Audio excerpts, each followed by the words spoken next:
Era aquel día el cumpleaños de la infanta. Cumplía los 12 años, y el sol brillaba con esplendor en los jardines del palacio. Aunque realmente era princesa y era la infanta de España, solo tenía un cumpleaños cada año, exactamente como los hijos de la gente muy pobre, así. Era cosa de grande importancia para todo el país que la infanta tuviera un gran día en tales ocasiones. Y aquel día era magnífico en verdad. Los altos y rayados tulipanes se erguían sobre los tallos, como el largo desfile militar, y miraban, retadores, a las rosas, diciéndoles: somos tan espléndidos como vosotras. Las mariposas purpúreas revoloteaban, llenas de polvo de oro las alas. Visitando a las flores una por una, los lagartos salían de entre las grietas del muro y se calentaban al sol, las granadas se cuarteaban y entreabrían con el calor, y se veía sangrante su corazón rojo, hasta los pálidos lines amarillos, que colgaban en profusión de las carcomidas espalderas,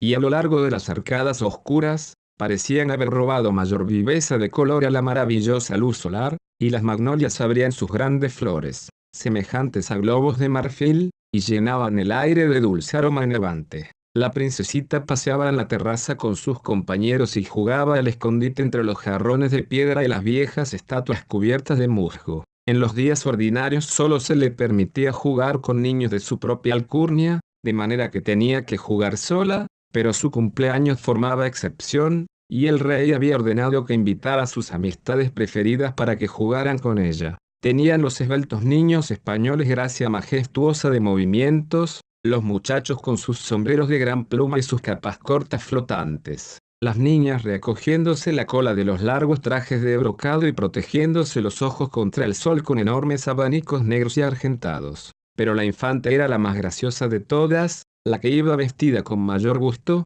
dentro de la moda algo incómoda de aquel tiempo. Su traje era de raso gris, la falda y las anchas mangas de bullones estaban bordadas con plata, el rígido corpiño adornado con hileras de perlas finas. Al andar, debajo del traje surgían dos diminutos zapatitos con rosetas color de rosa. Rosa y perla era su gran abanico de gasa, y en el cabello, que formaba una aureola de oro viejo en torno a su carita pálida, llevaba una linda rosa blanca. Desde una ventana del palacio los contemplaba el melancólico rey. Detrás de él se hallaba en pie su hermano, don Pedro de Aragón, a quien odiaba. Su confesor, el gran inquisidor de Granada, se hallaba sentado junto a él. Más triste que de costumbre estaba el rey, porque al ver a la infanta saludando con infantil gravedad a los cortesanos reunidos, corriéndose tras el abanico de la ceñuda duquesa de Alburquerque, que la acompañaba siempre, pensaba en la joven reina, su madre, que poco tiempo antes así le parecía aún había llegado del alegre país de Francia, y se había marchitado entre el sombrío esplendor de la corte española, muriendo 6 meses después del nacimiento de su hija. Antes de haber visto florecer 2 veces los almendros en el huerto, o de haber arrancado por segunda vez los frutos de la vieja higuera nudosa que había en el centro del patio, cubierto ahora de hierba. Tan grande había sido el amor que tuvo el rey a su esposa, que no permitió que la tumba los separara. La reina fue embalsamada por un médico moro, a quien por tal servicio le había sido perdonada la vida, condenada ya por el Santo Oficio, en juicio por herejía y sospecha de prácticas mágicas, y el cuerpo yacía aún dentro del féretro, forrado de tapices, en la capilla de mármol negro del palacio, tal como lo habían depositado allí los monjes aquel ventoso día de marzo, 12 años atrás. Una vez al mes, el rey, envuelto en una capa oscura y llevando en la mano una linterna sorda, entraba allí y se arrodillaba junto a ella exclamando: mi reina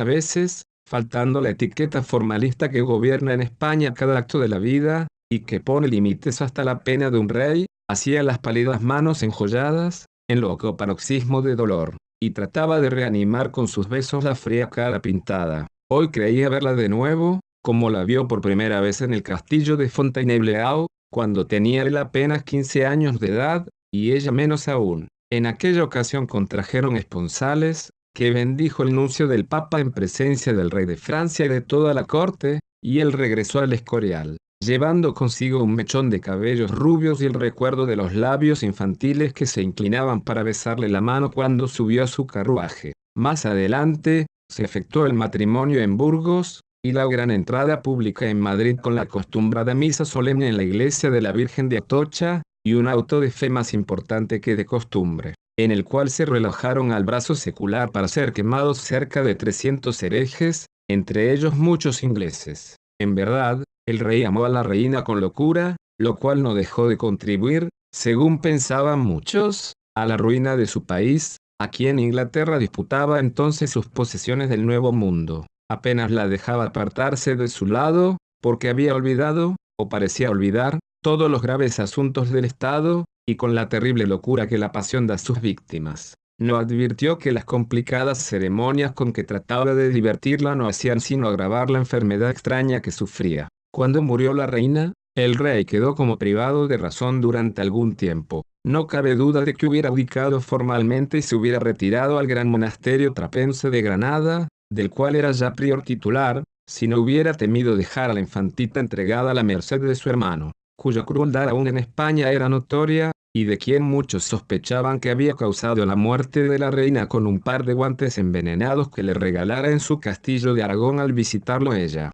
Aun después de expirar los 3 años de luto que había ordenado por edicto real para todos sus dominios, nunca permitió a sus ministros que le hablaran de nuevos matrimonios, y cuando el emperador le hizo ofrecer la mano de su sobrina, la encantadora archiduquesa de Bohemia, rogó a los embajadores dijeran a su señor que él, rey de España, estaba desposado con la tristeza, y que aunque ella fuese una esposa estéril, la amaba más que a la belleza. Respuesta que costó a su corona las ricas provincias de los Países Bajos, que bien pronto, a instigación del emperador, se rebelaron contra él bajo la dirección de fanáticos de la Reforma. Toda su vida matrimonial, con sus alegrías ardientes y el dolor terrible de su fin súbito, parecía revivir ante la hora, al ver a la infanta jugar en la terraza. Tenía toda la graciosa petulancia de la reina, la misma manera voluntariosa de mover la cabeza, la misma orgullosa boca de lindas curvas, la misma sonrisa maravillosa, Braille sourire de France,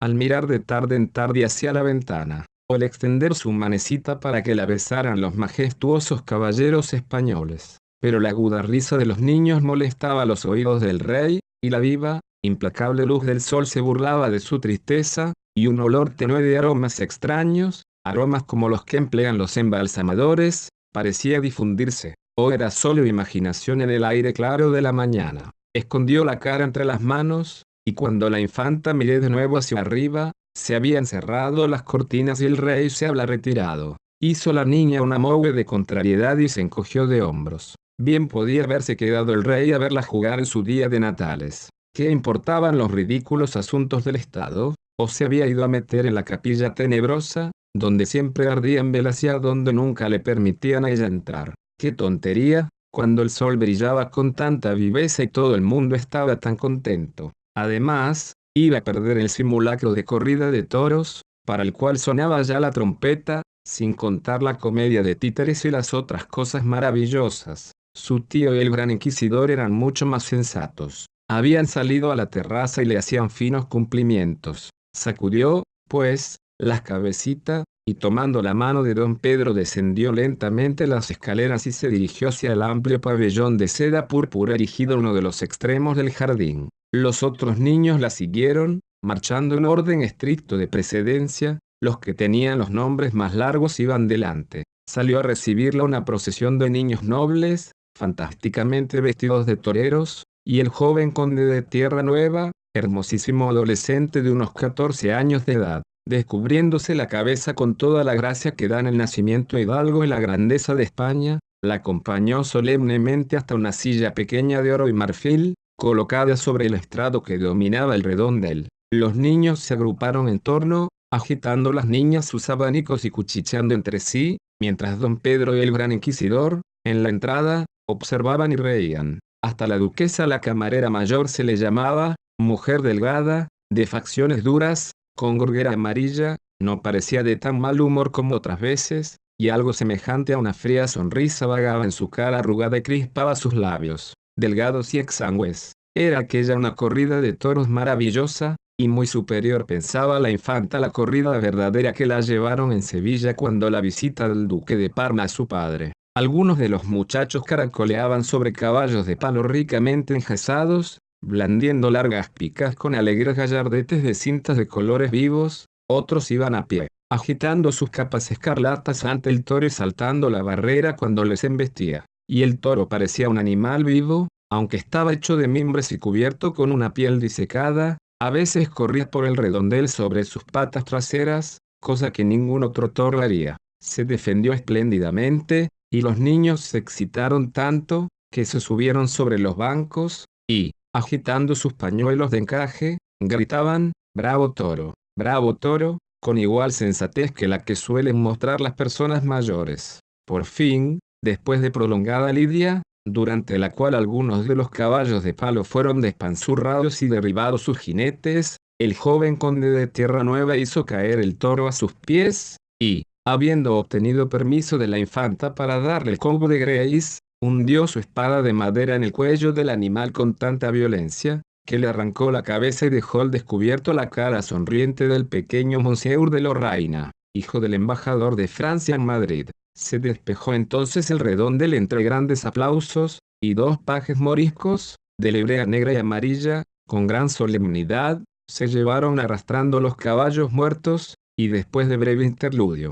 durante el cual un acróbata francés bailó en la cuerda tensa, se representó, con títeres italianos, la tragedia semiclásica de Sofonisba. En el pequeño escenario construido al efecto, trabajaban también los títeres, y sus movimientos eran tan naturales, que al final del drama los ojos de la infanta estaban turbios de lágrimas. En realidad, algunos niños llegaron a llorar, y hubo que consolarlos con dulces, y el gran inquisidor se afectó tanto, que no pudo menos que decir a don Pedro que le parecía intolerable que muñecos hechos de madera y de cera coloreada y movidos mecánicamente por alambres, fueran tan desgraciados y sufrieran tan terribles infortunios. Apareció después un prestidigitador africano, que trajo un gran cesto cubierto con un paño rojo y, colocándolo en el centro del redondel, sacó de su turbante una curiosa flauta de caña y sopló en ella. A poco el paño rojo comenzó a moverse, y a medida que la flauta fue emitiendo sonidos más y más agudos,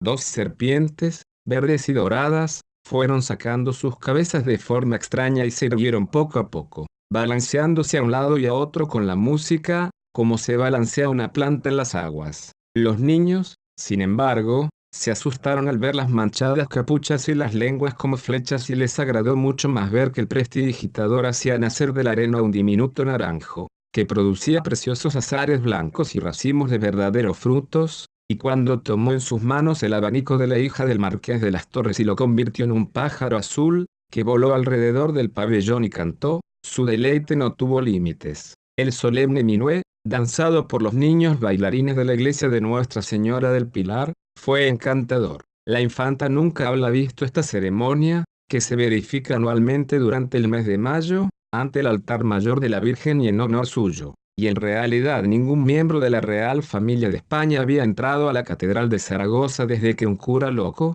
que muchos suponían pagado por Isabel de Inglaterra, había tratado de hacer tragar una hostia envenenada al príncipe de Asturias. Así, la infanta solo de oídas conocía la danza de Nuestra Señora, según se le llamaba, y era ciertamente digna de verse. Los niños llevaban trajes de corte arcaicos, sus sombreros de 3 picos estaban ribeteados de plata y coronados por enormes penachos de plumas de avestruz, y la deslumbrante blancura de sus trajes, al moverse en el sol, se acentuaba por el contraste con sus caras morenas y sus largos cabellos negros. Todo el mundo quedó fascinado por la grave dignidad con que se movían en las intrincadas figuras de la danza y por la gracia estudiada de sus lentos ademanes y de sus majestuosos saludos. Y cuando terminaron e hicieron reverencia con sus grandes sombreros a la infanta, ella respondió al homenaje con gran cortesía e hizo voto de enviar una gran vela de cera al santuario de la Virgen del Pilar, en pago del placer que le habían producido. Una compañía de hermosos egipcios, como se llamaba entonces a los gitanos, avanzó al redondel,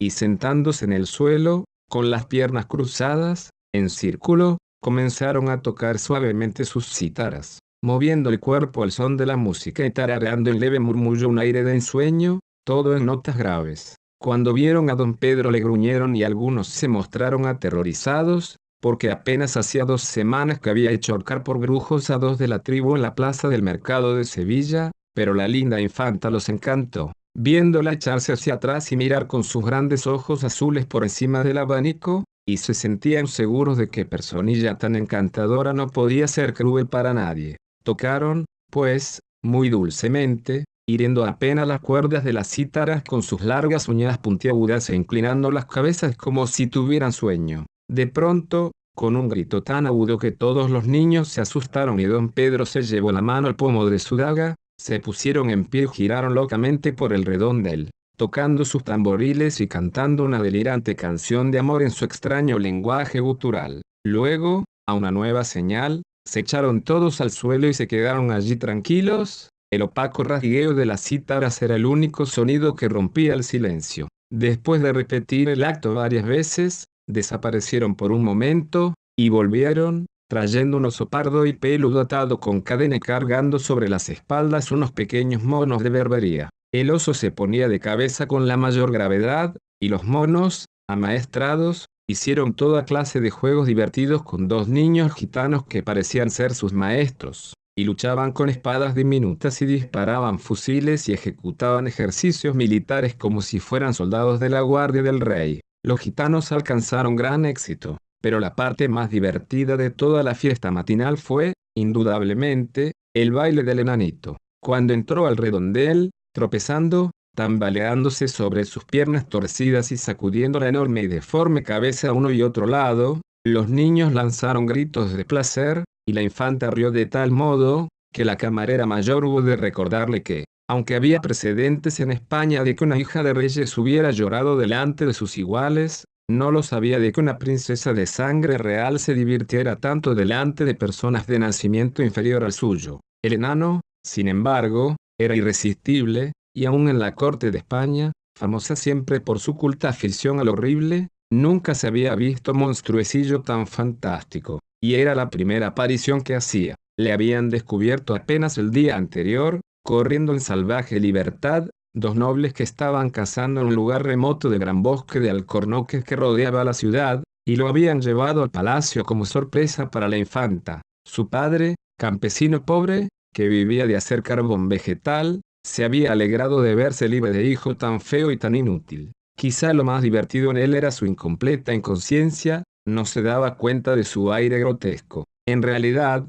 parecía feliz y estaba lleno de vivacidad. Cuando los niños se reían, él se reía tan alegre y tan libremente como cualquiera de ellos, y al acabar cada baile les hacía la más ridícula de las reverencias, sonriéndoles y saludándolos como si fuera uno de ellos, en vez de ser una cosa deforme que la naturaleza en momento de humorismo había modelado para diversión de los demás. La infanta los fascinó. No podía quitarle los ojos de encima, y parecía bailar para ella sola. Cuando, al terminar la fiesta, recordando ella haber visto que las grandes damas de la corte arrojaban ramilletes a Caffarelli, el famoso sopranista italiano de la Capilla Sistina, a quien el Papa había enviado a Madrid para ver si lograba curar con la dulzura de su voz la melancolía del rey, se quitó del cabello la linda rosa blanca, y, en parte por burla y en parte por mortificar a la camarera, se la arrojó a través del redondel con la más dulce de las sonrisas. El enano tomó en serio la cosa, y apretando la flor contra sus toscos labios,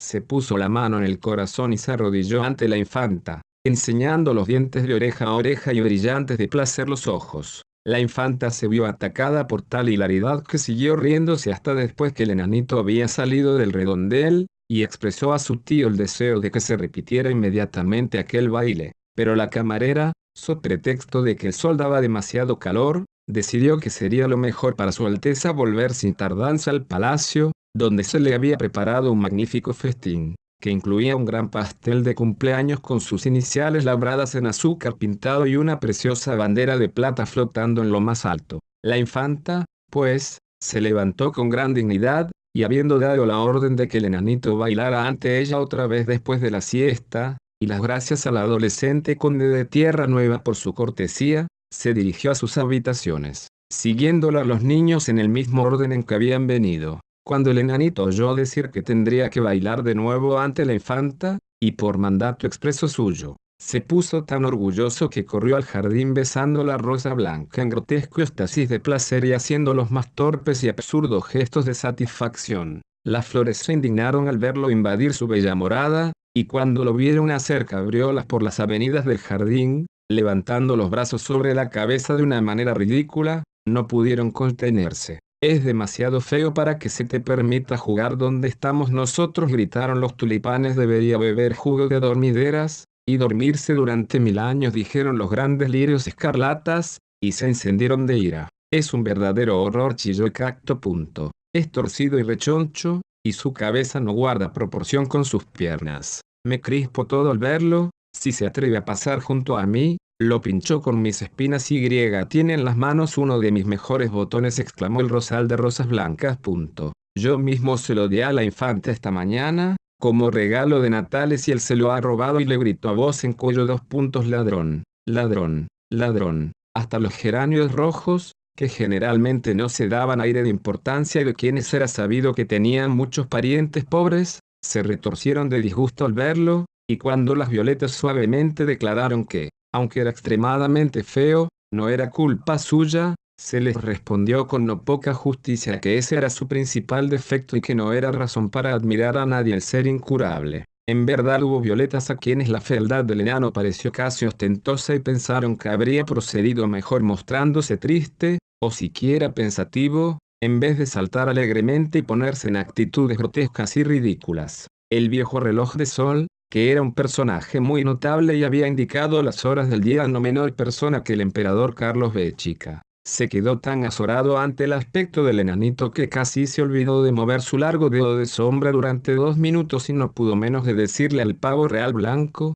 color de leche, el cual tomaba el sol en la balaustrada, que todo el mundo sabía que los hijos de reyes eran reyes y que los hijos de carboneros eran carboneros, y que era cosa absurda pretender lo contrario, afirmación a la cual asintió de buen grado el pavo real y hasta gritó: ciertamente, ciertamente, con voz tan aguda y desagradable, que los peces dorados que vivían en el tazón de la fresca fuente borbotante, sacaron las cabezas del agua y preguntaron a los enormes tritones de piedra qué diablos pasaba en tierra. Pero como quiera que fuese, a los pájaros les gustaba el enanito. Lo habían visto con frecuencia en el bosque, bailando como silfo con el remolino de hojas secas, o agachado en el hueco de algún viejo roble, compartiendo sus nueces con las ardillas. No les importaba nada que fuera feo. A la verdad, ni aun el ruiseñor, cuyo canto era tan dulce por las noches entre las arboledas de naranjos, que la luna se inclinaba para escucharle, se distinguía por su belleza,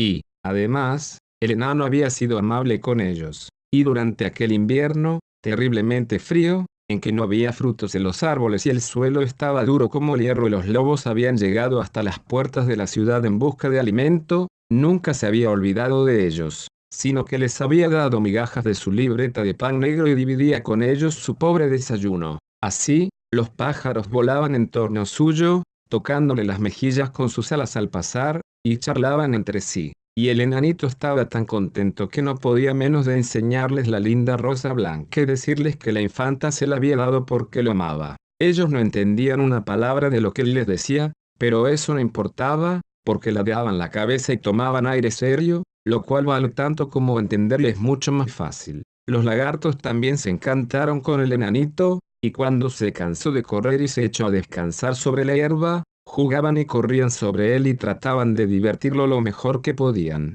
No todo el mundo puede tener la belleza de los lagartos, decían.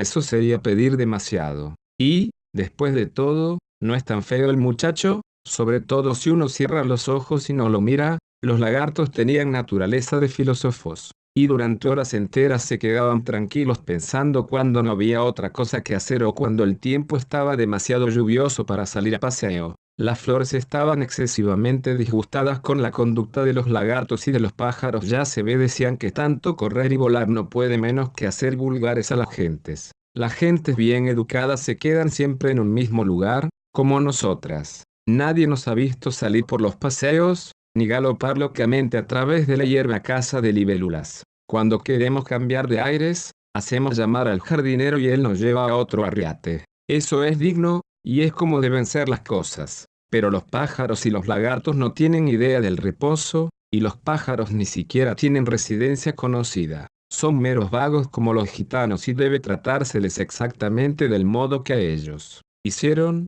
pues, gestos de desdén, tomaron actitud altiva, y se pusieron contentas cuando poco rato después vieron al enanito levantarse de entre la hierba y dirigirse al palacio a través de la terraza. debería mantenérsele encerrado durante el resto de su vida, dijeron.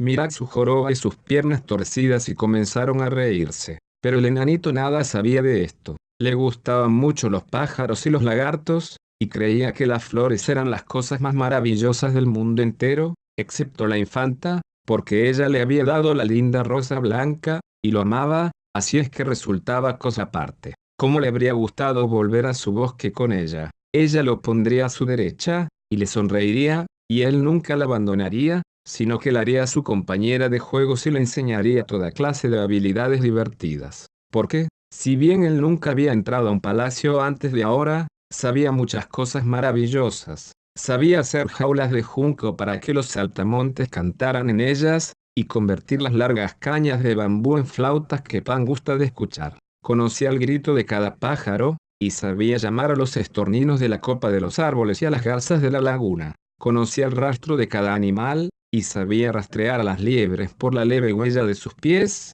y al oso por las hojas pisoteadas. Conocía todas las danzas del viento, la danza loca en traje rojo para el otoño, la danza ligera con sandalias azules sobre el trigo, la danza con coronas de nieve en invierno y la danza de las flores a través de los huertos en primavera. Sabía dónde construyen su nido las palomas torcaces, y una vez, cuando un cazador atrapó a una pareja que anidaba, crió a los pichones él mismo y le fabricó un palomar en un olmo desmochado. Eran muy mansos estos pichones, y comían en sus manos por la mañana. A ella le agradarían, y le agradarían los conejos que se deslizaban por entre los largos helechos, y los grajos con sus plumas aceradas y negros picos, y los puercoespines que sabían convertirse en bolas de púas, y las grandes tortugas prudentes que andaban despacio, moviendo la cabeza y mordiendo las hojas nuevas. Sí, la infanta debería venirse al bosque y jugar con él. Él le daría su propio lecho, y velaría afuera, junto a la ventana,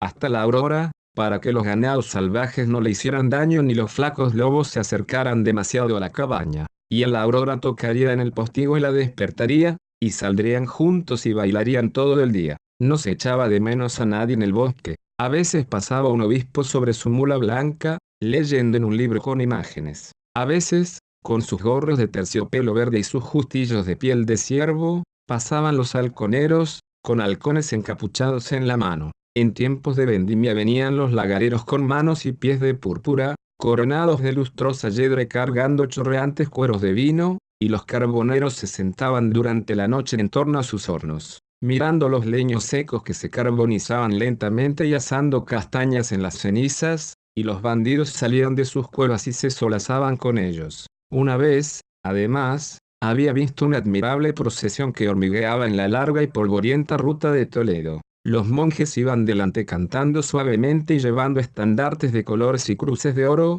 y luego con armaduras de plata, con arcabuces y picas, iban los soldados y, en medio de ellos, 3 hombres descalzos, con extrañas vestiduras amarillas llenas de maravillosas figuras pintadas y con velas encendidas en las manos. Ciertamente había mucho que ver en el bosque, y cuando la infanta se fatigara encontraría mullidos lechos en el musgo, o él la llevaría en brazos, porque era muy vigoroso, aunque sabía que no era alto. Le haría un collar de rojos frutos de brionia, que serían tan hermosos como los frutos blancos que llevaba en su traje, y cuando se cansara de ellos, él le buscaría otros. Le traería bellotas y anémonas mojadas de rocío, y diminutos gusanos de luz para que fueran como estrellas en el oro pálido de sus cabellos. Pero ¿dónde estaba la infanta?, le preguntó a la rosa blanca, que no le respondió. Todo el palacio parecía dormido, y hasta donde las maderas de puertas y ventanas no se habían cerrado, se habían bajado grandes cortinas para evitar el reflejo del sol.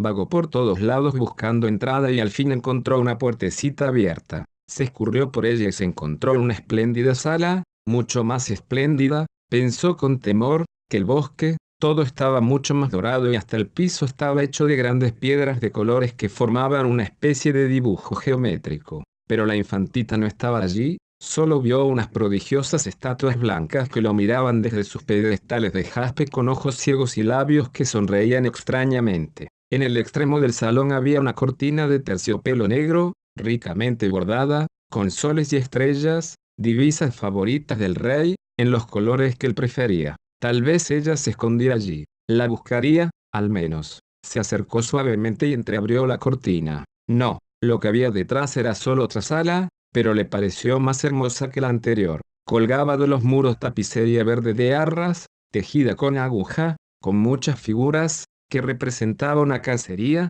obra de artistas flamencos que emplearon más de 7 años en ella. Había sido en otro tiempo la cámara de Jean Le Fou, aquel rey loco tan enamorado de la caza, que a menudo en su delirio trataba de montar sobre los enormes caballos encabritados y arrancar de la pintura al ciervo, sobre el cual saltaban los grandes perros, tocando el cuerno y apuñaleando con su daga al pálido animal fugitivo. La habitación se usaba ahora como sala de consejo, y en la mesa del centro estaban las rojas carteras de los ministros, donde se veían estampados los tulipanes áureos de España y las armas y emblemas de la casa de Habsburgo. El enanito miró en derredor con asombro y no sin temor. Los extraños jinetes silenciosos que galopaban con velocidad a través de los claros del bosque sin hacer ruido, parecíanle los terribles fantasmas de que habla oído hablar a los carboneros, los comprachos, que solo cazan de noche, y que, si encuentran a un hombre, lo convierten en ciervo y lo persiguen. Pero pensó en la infantita y recobró el valor. Quería encontrarla sola y decirle que él también la amaba. Tal vez estaría en la sala contigua. Corrió sobre las mullidas alfombras moriscas y abrió la puerta. No, tampoco estaba allí. El salón estaba vacío. Era el salón del trono donde se recibía a los embajadores extranjeros, cuando el rey, cosa poco frecuente entonces, consentía en darles audiencia personal. El salón en donde tiempos atrás se había recibido a los enviados de Inglaterra para concertar el matrimonio de la reina inglesa a uno de los soberanos católicos de la Europa de aquellos días con el hijo mayor del emperador. Las colgaduras eran de cuero de Córdoba, dorado, y del techo blanco y negro pendía un pesado candelabro áureo con brazos para 300 bujías. Bajo un gran dosel de paño tejido con oro, donde estaban bordados en aljófar los leones y las torres de Castilla, se hallaba el trono, cubierto con rico palio de terciopelo negro tachonado de tulipanes de plata y primorosamente ribeteado de plata y perlas. En el segundo escalón del trono se hallaba el reclinatorio de la infanta, con su cojín de tela tejida de plata, y debajo, fuera ya del lugar que cubría el dosel, la silla del nuncio papal, único que tenía el derecho de sentarse en presencia del rey en las ceremonias públicas. Su capelo cardenalicio, con sus entretejidas bolas de escarlata, descansaba sobre un taburete purpúreo, enfrente. En el muro, frente al trono, se veía el retrato de Carlos Bechica, de tamaño natural, en traje de caza, con un gran mastín al lado, el retrato de Felipe I, recibiendo el homenaje de los Países Bajos, ocupaba el centro de otro muro. Entre las ventanas estaba colocado un vargueño negro de ébano, con incrustaciones de marfil, en las que se veían grabadas las figuras de la danza de la muerte, de Holbein, obra, se decía, de la mano del famoso maestro. Pero al enanito nada le importaba tanta magnificencia. No hubiera dado su rosa por todas las perlas del dosel, ni un solo pétalo de la rosa por el trono. Lo que quería era ver a la infanta antes de que volviera a bajar al pabellón, y pedirle que se fuera con él al bosque cuando terminara el baile. Aquí, en el palacio, el aire era pesado, pero en el bosque corría con libertad el viento, y la luz del sol, con vagabunda mano de oro, apartaba las hojas trémulas. Había flores también en el bosque, no tan espléndidas quizá como las flores del jardín, pero más perfumadas. Los jacintos, al comenzar la primavera, inundaban de púrpura ondulante las frescas cañadas y los herbosos altosanos. Las prímulas amarillas anidaban en pelotones alrededor de las retorcidas raíces de los robles, y crecían ceridonias de color vivo y verónicas azules y lirios de oro y lila. Había mentos grises sobre los avellanos, y digitales que desmayaban al peso de sus abigarradas corolas, frecuentadas por las abejas. El castaño lucía sus espiras de estrellas blancas, y el oxiacanto sus hermosas lunas blancas. Sí, la infanta vendría si él lograba encontrarla. Vendría con él al hermoso bosque, y todo el día bailaría él para ella, de puro deleite. Una sonrisa iluminó sus ojos al pensarlo, y pasó a la habitación siguiente. De todas las salas era esta la más luminosa y la más bella. Los muros estaban cubiertos de damasco de Luca con flores rosadas, salpicado de pájaros y moteado de florecillas de plata. Los muebles eran de plata maciza, festoneada con guirnaldas floridas y cupidos colgantes. Enfrente de las dos amplias chimeneas había grandes biombos en que aparecían bordados loros y pavos reales, y el piso, que era de onix verde mar, parecía extenderse indefinidamente y perderse en la distancia. No estaba solo ahora. En pie, bajo la sombra de la puerta, al extremo opuesto del salón, vio una figurilla que lo miraba. Le tembló el corazón, salió de sus labios un grito de alegría y se acercó al centro de la sala, iluminado por el sol. Al hacerlo, la figurilla se movió también, y pudo verla claramente. La infanta. Era un monstruo, el monstruo más grotesco que había visto nunca. No tenía formas normales, las de todo el mundo, sino que tenía joroba, y era torcido de miembros, y la cabeza era enorme, oscilante, con crin negra. El enanito frunció el ceño, y el monstruo lo frunció también. Se rió, y la figurita se rió con él, y se llevó las manos al costado como él. Le hizo un saludo burlesco, y respondió con igual cortesía. Se dirigió hacia ella, y ella vino a su encuentro, copiando cada uno de sus pasos y deteniéndose cuando él se detenía. Gritó, lleno de risa, y corrió hacia adelante, y extendió la mano, y el monstruo lo hizo también con igual prisa. Trató de seguir adelante, pero una superficie lisa y dura lo detuvo. La cara del monstruo estaba muy cerca de la suya, y parecía llena de terror. Apartó el cabello que le caía sobre los ojos.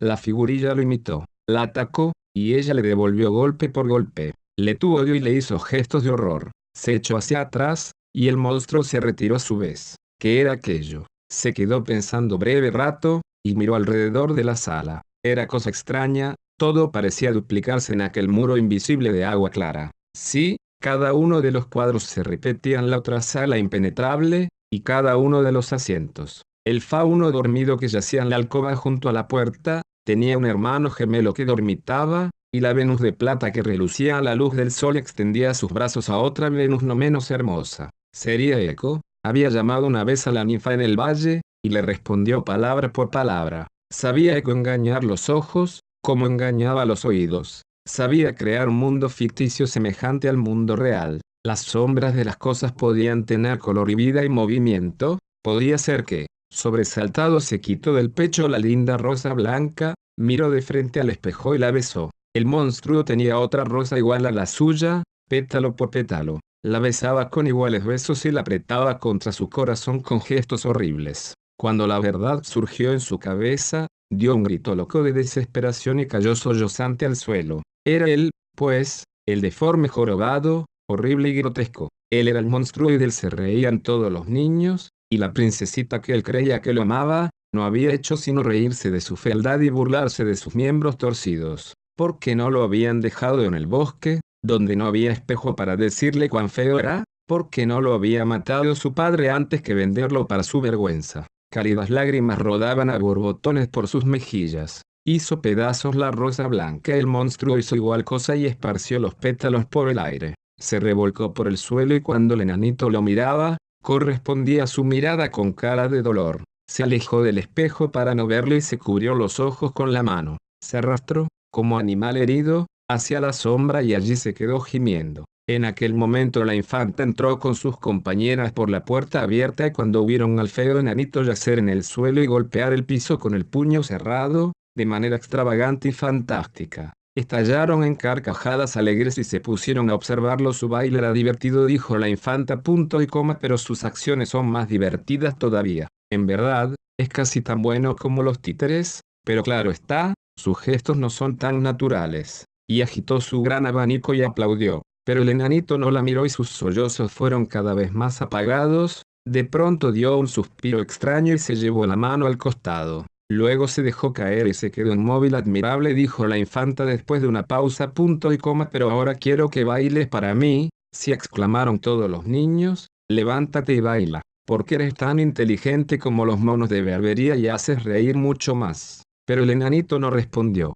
y la infanta golpeó el suelo con el pie y llamó a su tío, que paseaba por la terraza con el chambelán, leyendo despachos recién llegados de México, donde acababa de establecerse el santo oficio. Mi enanito tiene murria, le dijo, reanímalo y dile que baile para mí. Se sonrieron y entraron los tres al salón, y don Pedro se inclinó y tocó al enanito en la mejilla con su guante bordado. Tienes que bailar, le dijo, petit monstre. Tienes que bailar. La infanta de España y de las Indias quiere divertirse. Pero el enanito no se movió. Hay que llamar a un azotador, dijo don Pedro con fastidio. y se volvió a la terraza. Pero el chambelán tomó aspecto grave y se arrodilló junto al enanito y le tocó el corazón. Después de breves momentos se encogió de hombros, se levantó, y, haciendo reverencia a la infanta, le dijo: «Mi bella princesa, vuestro divertido enanito no volverá a bailar más. Es lástima, porque es tan feo, que pudo haber hecho sonreír al rey». «¿Pero por qué no ha de bailar más?», preguntó la infanta riendo.